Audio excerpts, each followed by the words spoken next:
But one thing that got a lot of people talking is the Clayface announcement.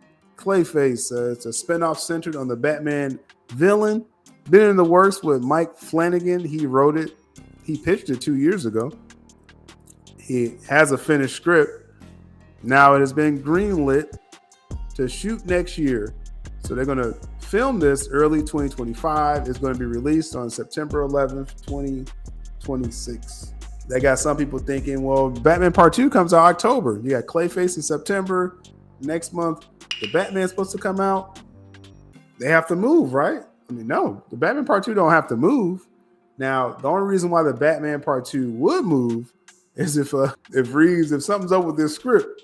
Now, a lot of people saw the same report. I think it was even on video. Reeves said that his script was complete. I believe he said it on video. That there is an article out there as well too.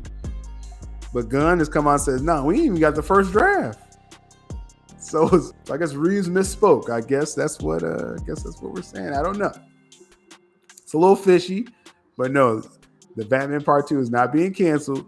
Could it be delayed? The only reason why it could, if the script's not ready, if it can't start filming early 2025, like some of the cast have said. They said, oh yeah, it's supposed to be like spring 2025.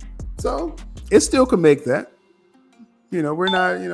We're December 2024. We still got about 3 or 4 months before we will worry if there's not a script. So again, that's a side note. Batman Part 2. We'll talk about that in the future. For Clayface, there's no director yet.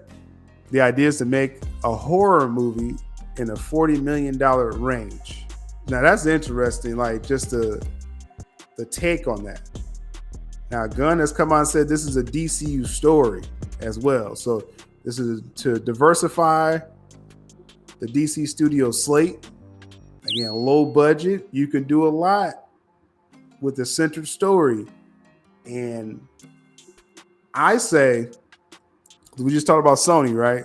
Villain-centric theatrical films. Series is one thing. If you have a series and just based it on a villain, we just saw that work with the Penguin. You didn't need Batman in there. For the Clayface film, this is theatrical, according to all reports.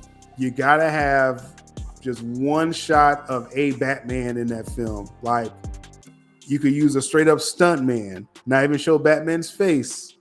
You could do what Titans did. I think it was season 2. They just had Batman his face was kind of shrouded just for like one scene. Batman has to in some way show up in Clayface. You don't have to have the whole fight. You don't got to do all that. Just when you are promoting this, when you are marketing this Clayface film, low budget, $40 million, you have just a couple glimpses of Batman where you could put that even in the trailer. This Clayface film will make 10 times profit.